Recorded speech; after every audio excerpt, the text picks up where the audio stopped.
소비하니까 역시 또 금융 얘기로 자연스럽게 넘어가는 것 같은데 사실 저희가 또 이번에 손혜수 기자 처음 나오고 금융 얘기 또 처음 해서 올해를 정리한다라는 것 자체만으로는 의미가 있는 것 같은데요. 한번 올해 어땠는지 한번 좀 얘기를 들어봤으면 좋을 것 같네요. 아, 그렇죠. 금융권도 코로나19 영향을 뺄 수가 없는데요. 일단 영업시간이 바뀌었다는 점이 경기, 서울, 수도권 그리고 오늘 부산까지 오전 9시 반에 문을 열어서 오후 3시 반에 문을 닫는다는 점을 좀 숙지를 해주셨으면 좋겠습니다.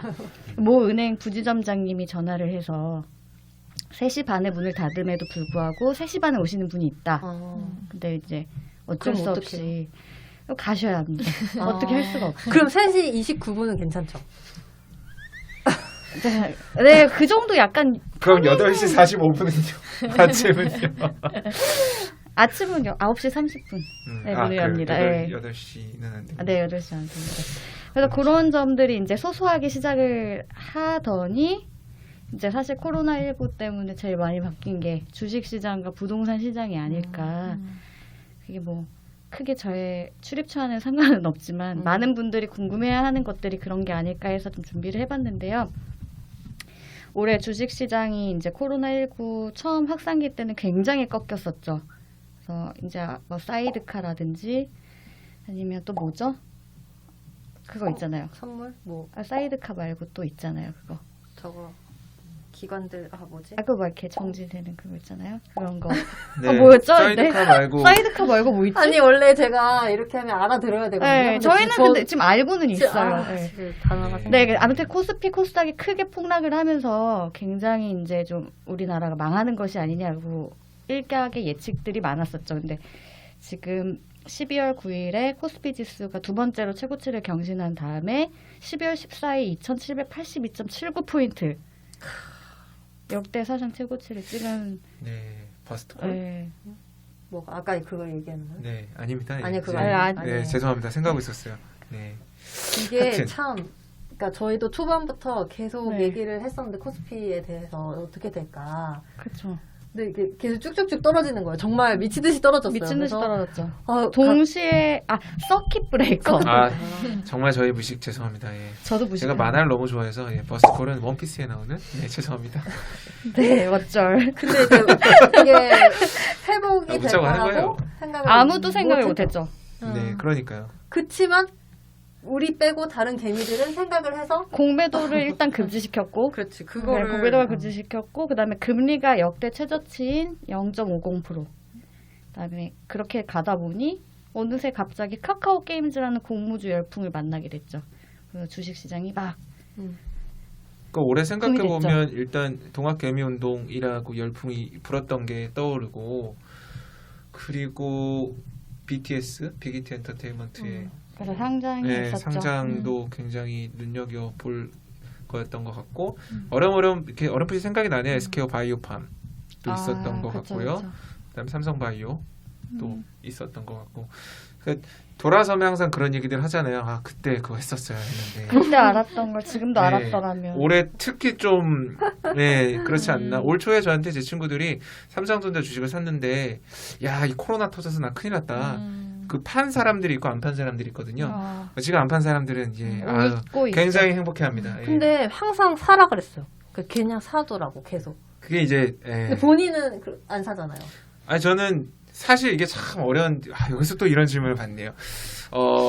반도체보다 이런 질문을 받는 거지. 이 기자 윤리 강령을 보면요, 이 자기가 출입하는 업체에 대해서 이 주식을 사면 안 되는 게 굉장히 근데 그 정도의 영향을 줄 만큼 사실 할 수는 없잖아요. 큰 금액이에요. 굉장히 저게 큰 맞는 말이에요. 금액입니다. 사실 뭐 몇백만 원 별로 이렇게 안 돼요. 맞는 말인데 그럼에도 불구하고 돈이 없어서 그러니까 우리 돈이 없고 없기도 하고. 그죠. 경기 흐름을 깨서 삼성전자 10주 정도 그때 샀는데 4만 원, 2천 원대 정도에 샀는데 떨어지다가 다시 지금 7만 2천 원대까지 올랐어요.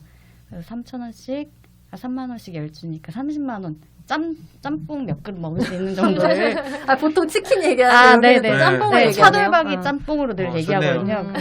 그 정도를 벌 수 있는 시장이 되었고, 그렇죠. 근데 이것이 왜 지금 좀 금융시장에서는 좀 두려워하고 있느냐. 사실 이제 아까도 말씀하셨듯이 그 자영업자들이 굉장히 코로나19로 타격을 많이 받고 그다음에 오프라인 시장이 죽어가는 상황에서 과연 이 주식 시장이 이렇게 잘 나가도 되는 것이냐는 너무 무서워. 실물 경제와의 괴리가 커지고 있어서 과연 이게 언제 터질까를 되게 두려워하고 있는 거죠. 소위 B2가 문제다. 뭐 이런 건가요? 아니요. 그러니까 우리가 주변에만 봐도 힘든 사람 너무 많고 경제가 다 죽어가고 사회적 거리두기 점점 올라갈수록 그 세를 못 내는 자영업자들도 늘어나고 이러는데 왜 주식시장을 네. 이렇게 그리고 항상 왜 장밋빛인가? 거기서 이제 오는 그 괴리감이 너무나 크다. 괴리감이 너무 크다. 커서 이게 이 버블이 언제 꺼질지 모르겠다. 그러니까 이런 게 있고 미국도 마찬가지로 뭐 그렇죠. 에어비앤비 상장했고 그다음에 도어대시 이름 뭐지? 네, 도어대시 맞는 것 같아요. 도어대시 상장했고 하는데 이제 그들도 좀 불안한 거죠. 너무 미국 시장도 너무 지금 거기도 이제 개미들이 굉장히 많이 들어간 상태라 MZ 세대라고 하는 밀레니엄 Z, MG MZ 아니고 우리만 MZ라 그래. 원래 MG. 네, 아무튼 그런 상황에서 과연 이 주식 시장이 정말 잘 이어나갈지는 좀 미지수다. 맞아요. 그래서 이제 그 단적인 예가 개인들이 인버스를 많이 올라탔죠. 그 주가가 떨어질 것이다라는 것을 많이 베팅을 했는데 지금 레버리지가 다시 오르고 있는 올라가고 있어. 개미가 하는 것과의 반대로 가야 되는데 저희는 늘 개미이기 때문에 어쩔 수 없다라는 게 있고 그다음에 이제 부동산 얘기도 이제 빼놓을 수가 없는데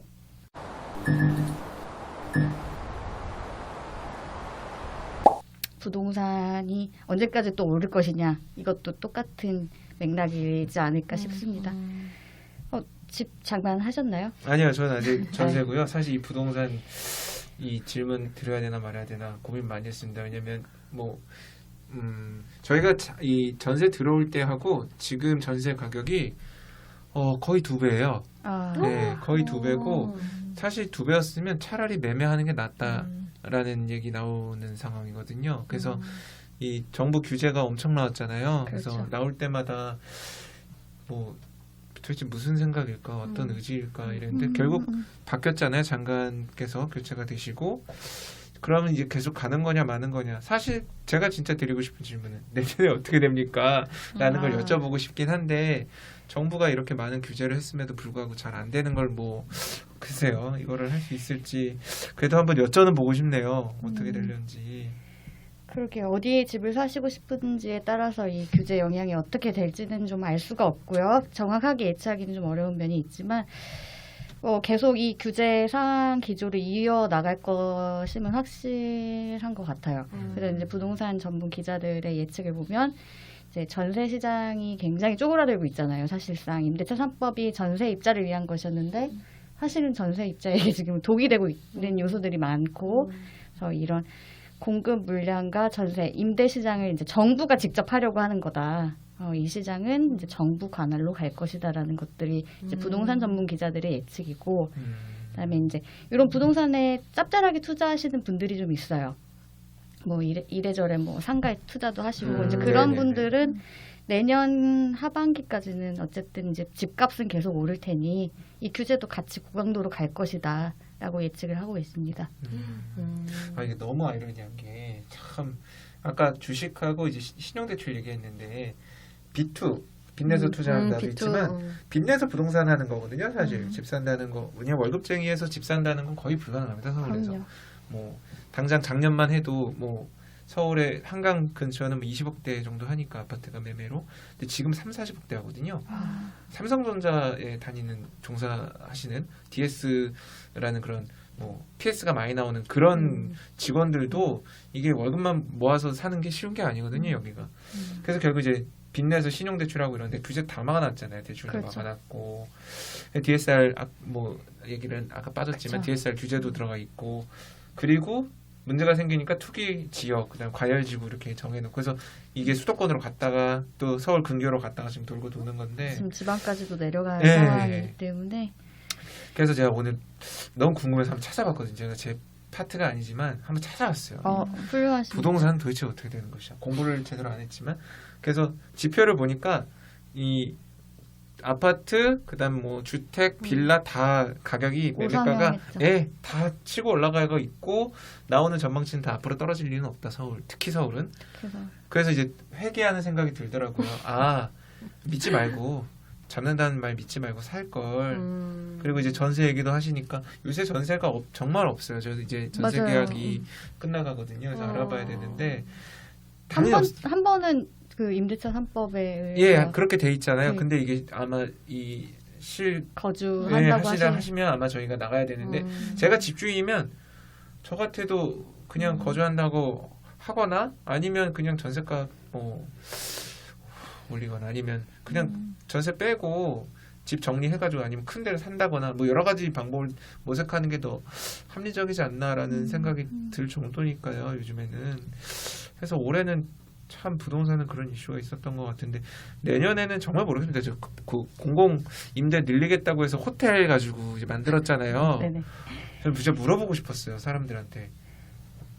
어떤 근데 우리가 타겟이 아닌 저희가 타겟은 우리가 아닌데. 타겟이 아니고 이제 네.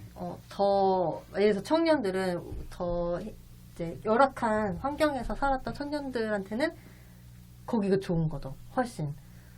근데 이제 만약에 4인 가족 그렇게 살라고 하면 물론 좀 힘들긴 하겠지만 아마 타깃 자체가 달라서 그렇게 생각할 수도 있는데 저는 그렇게 봐요. 그러니까 정말 힘든 사람들 많으니까 그 사람들한테는 괜찮을 건데 근데 사실 저희 입장에서 저희가 되게 힘들잖아.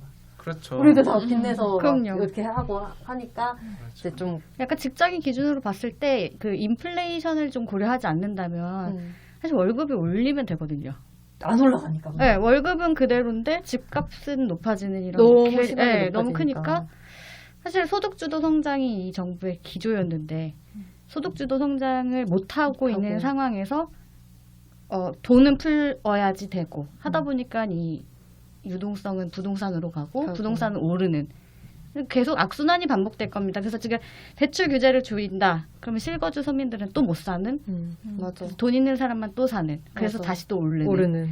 악순환이 계속 되기 때문에 그리고 실거주는 소용이 없어. 그냥 계속 세금만 올라가는 거. 어차피 내가 거기 집에서 살 건데 내 가격이 올라가든 말든 상관없잖아요. 저는 올해 정말 올해를 보내면서 확실하게 메시지를 준 게 있는 것 같아요. 올해 이런 여러 가지 생각이. 일단 확실한 메시지는 뭐냐? 월급으로는 돈을 모을 수 없다. 그러니까 큰 돈은 월급을 모아서 우리가 재산을 불리는 건 불가능하다. 이 대한민국이라는 사회에서. 그리고 부동산은 확실한 자산 가치가 있는 일종의 투자 가치가 있는 거다. 특히 강남은. 특히 서울의 똘똘한 강남의 한 채 아파트 이런 거. 아파트. 네. 근데 정말 고려해야 될 게 빨리 이제 끝났다. 빨리 진작부터 준비했었어야 했다. 아, 근데 지금도 늦지 않았다. 지금도 오늘의 어쩌면 집값은 내일의 집값보다 늘 싸다. 어쩌면 그럴 수도 네. 저게 맞는 말일 수 있다. 근데 대출은 안 나온다. 근데 그러니까 그게 제일 문제죠. 대출이 안 된다. 대출은 안 나온다. 그러니까 이 어떻게든 방법을 찾아라. 근데 그러면 세금 내야 된다. 상속받아야 되니까. 그래서 이게 어렵죠. 뭐냐면 되게 양극화를 심하겠다라는 굉장히 맞는 생각이 말씀입니다. 그러면 우리 진짜 어떻게 살아야 되지? 그러니까 우리가 만약에 집을 한 채 딱 있어. 나중에 이거 팔아서 예를 들어서 애도 가르치고 뭘 하려고 하는데 이 소유를 하지 말라는 거잖아. 막. 그러니까 저는 되게 한- 저는 이제 딩크 이런 말씀 드리기 좀 그렇지만 전 딩크족이기 되게 때문에 TMI다.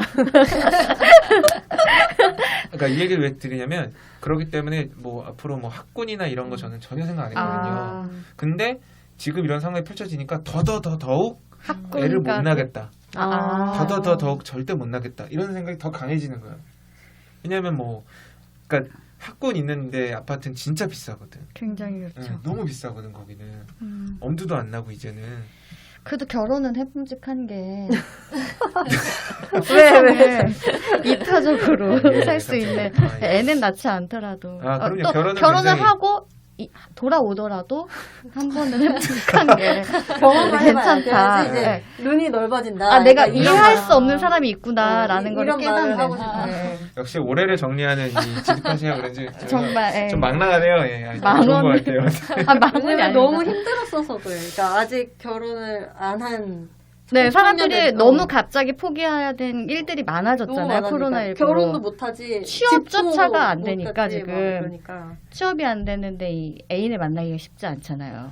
맞아요. 그런 것들도 너무- 영향이 있죠. 저희가 막 이런저런 사업, 뭐 산업 전망 뭐 이랬다 저랬다 하지만 사실 진짜 와닿는 제 주변 얘기를 하자면 뭐 직장을 잃어버린 친구, 그렇죠. 결혼을 못한 친구, 결혼하려 했다가 결혼을 못하게 된 친구, 그 다음에 재취업이 안 되는 뭐 선배 이런 분들 계시거든요. 그러면 사실 되게 이 변하고 있는 이런 상황들이 되게 괴리감이 느껴져요.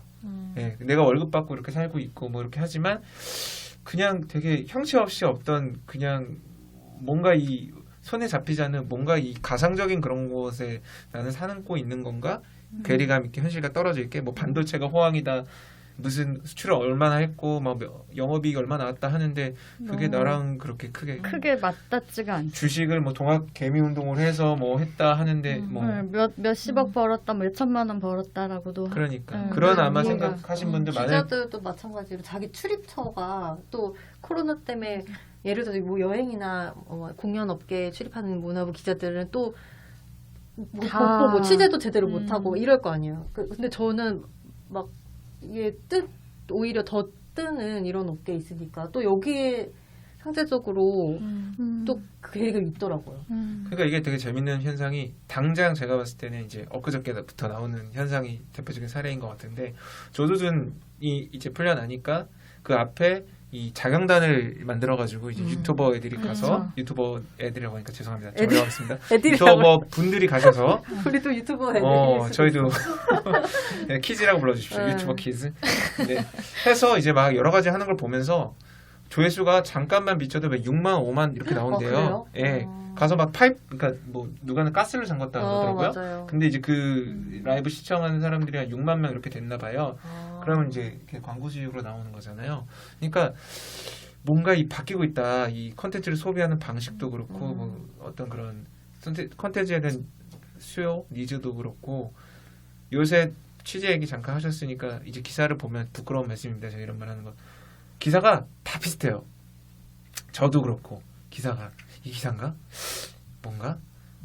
근데 그냥 계속 네이버라는 그 플랫폼에서 돌아가고 있거든요. 계속 소비되면서. 근데 그게 또 할 게 없으니까 코로나 때문에 다들 그걸 또 보면서 계속 소비하고 이게 뭔가 계속 그렇게 돌아가고 있는데 사실은 뭔가 정말 중요한 큰 변화는 보이지 않는 곳에서 이렇게 바뀌고 있는 게 아닌가. 사실 그래서 올해를 돌아보고 내년 어떻게 될 거냐라는 걸 GD팟을 이렇게 하려고 했었던 건데 굉장히 그 태풍의 눈 속에 있기 예. 때문에 전혀 어떻게 지금 진행이 되는지 잘 보이지 않고 있고 이 증권이랑 부동산 시장이 어쨌든 그 금리 저금리 기조에 영향이 있다는 점을 봤을 때 그 나중에 금리가 언제 오를진 모르겠지만 그런 것들에 좀 다가올 여파들도 좀 금융업계에서는 좀 경각심을 갖고 준비하고 있는 중이라고 합니다. 그럼 우리도 마찬가지로 금리가 오를 거에 대비를 좀 하고 있어야 되나요? 그러니까 그런 얘기들도 있더라고요. 지금 현금화를 좀 해놔라. 없지 이 버블이 어떻게 끝날지 모른다. 뭐 이런 얘기도 있는데 이게 또 용기가 필요하잖아요. 현금화를 그렇죠. 하는 게. 그렇죠. 좀 모르겠더라고요.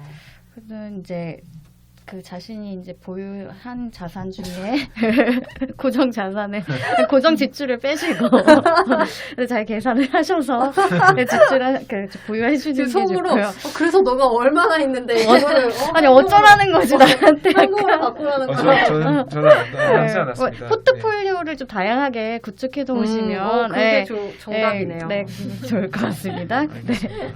너무 하나에 몰빵하지 말아라. 그러면 그러네요. 인생은 참.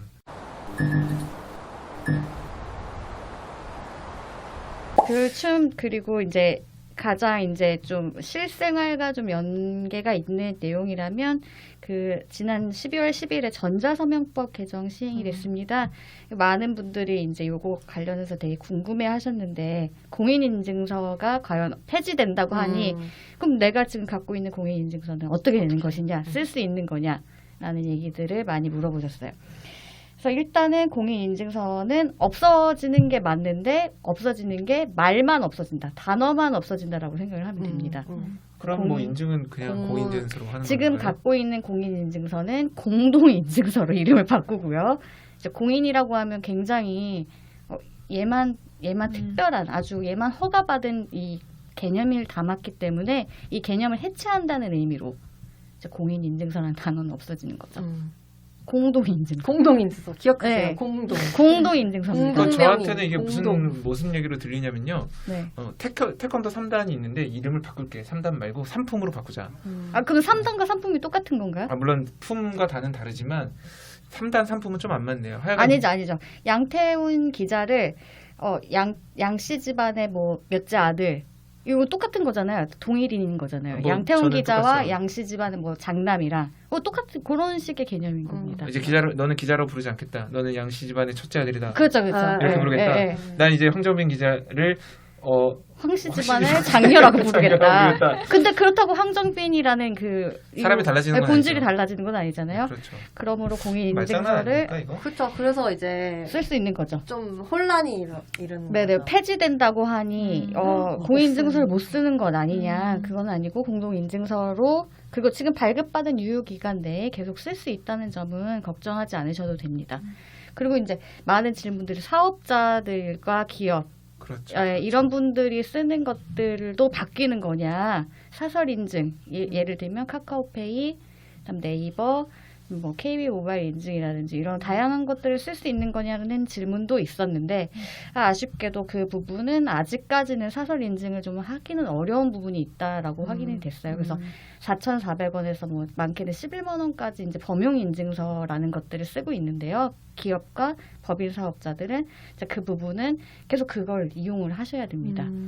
왜냐하면 이 법인용 범용 인증서는 어쨌든 시장이 유료화된 시장이기 때문에 그 무료로 진입하기가 좀 어려운 면이 있고 범용이라는 게 유니버설하게 쓰인다는 얘기인 거잖아요. 근데 유니버설하게 사설 인증서들이 계약을 맺기에는 아직은 시간이 좀 짧았다. 왜냐하면 시행한 지 5일밖에 지나지 않았습니다.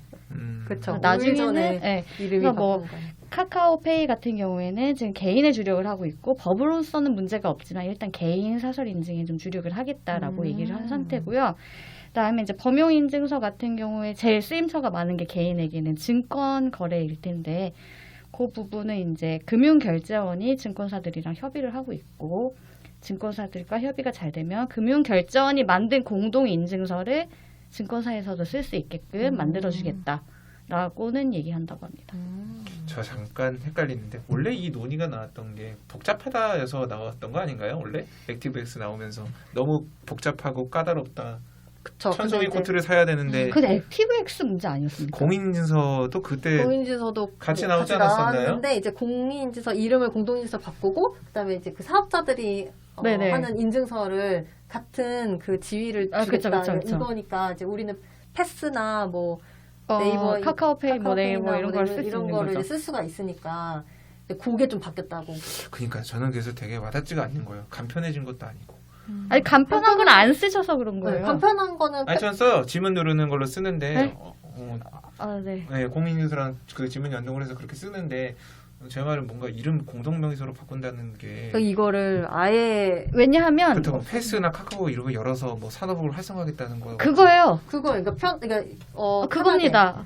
그래요? 네. 근데 그렇게 하겠다는 겁니까? 네네 그거예요. 그러니까 꼭 왜냐면 공인인증서라고 했을 때는 공인이 있는 거잖아요. 제가 잘못이네요. 막 네, 은행이나 네, 뭐 네. 이렇게 죄송합니다. 네. 괜찮아요. 뭐 네. 헷갈리시는 거. 그럼 내년부터 그렇게 이렇게 되는 건가요? 새롭게 네. 알아가면 되는 네네네. 거니까. 이미 이미 시간이 5일 됐다고. 아주 정신 좀 붙잡아주시길 바랄게요.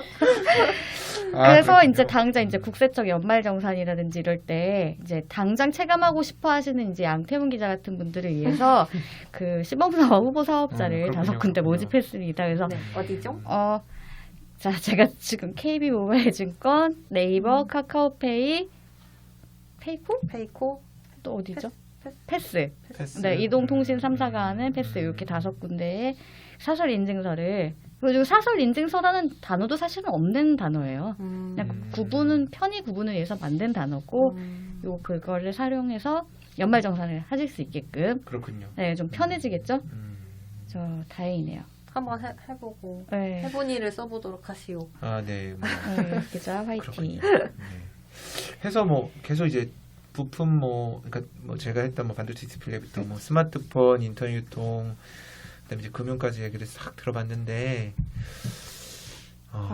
빨리 이 힘든 시간이 끝나서 그쵸, 마스크도 벗고 그 얘기 우리가 안 해도 바로 다들 아시네요. 이제 더 좋은 마음으로 어. 지디팟도 더 자주 할 수 있게 되면 좋겠어요. 그러니까 네. 말입니다. 일단 뭐 사실은 좀 빠진 게 있어서 아깝긴 해요. 뭐 5 아까 계속 얘기하지만 통신부로 조금 얘기를 더 드리고 싶은 거 조금만 한 딱 세 가지만 드리겠습니다. 아니 아니 이제 그만해도 될 것 그만해도 같아요. 될 딱 한 가지만 드릴게요. 왜냐면 이게 되게 중요할 거라고 아니 생각을 우리 해서. 어차피 이거 결산인데 또 내년에 또 하면 돼. 내년 초에요. 내년 아니 초에 또 이건 하면 뭐 돼. 지금 보는 게 딱 맞는 것 같아서 제가 봤을 때 지금 진짜 중요한 거는 진짜 4차 산업혁명이라는 게 진짜 왔다. 그러니까 제가 느끼기에는 전자부품, 가전, 모바일이 완전 붙었어요 지금. 융합이 돼서 내년에 뭔가 나올 것 같아요. 이게 금융 인터넷도 마찬가지로. 왠지 내년이 되지 않을까? 5G가 나오면 뭔가 되게 달라질 것 같았는데 지금 아무 없잖아요. 오늘 아침에 제가 나오는데 엄청 끊기더라고요. LTE로 바뀌어가지고 안 되거든요 속도가. 근데 내년에 밀리미터 웨이브도 얘기도 있고 폰도 제대로 나오기 시작하고 뭐 서비스도 더 붙고 인공지능 이런 거. 그래서 내년에 정말 중요한 건 아무래도 그런 용복합되는 ICT 쪽에 그런 거 아닌가. 맞아요. 우리가 좀 그런 거에 좀 아까 코로나로 누군 돈 벌고 누군 못 버는 거 이런 거 얘기했지만 사실은 그런 걸 좀 찾아봐야 되는 거 아닌가. 사실 그 얘기를 꼭 드리고 싶었어요. 와.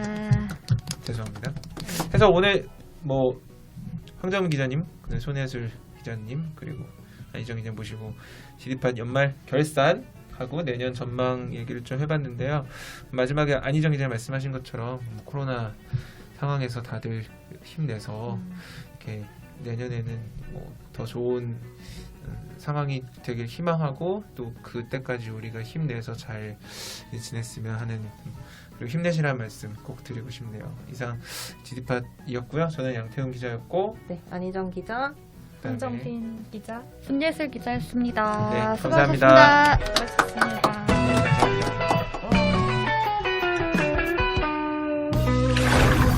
감사합니다.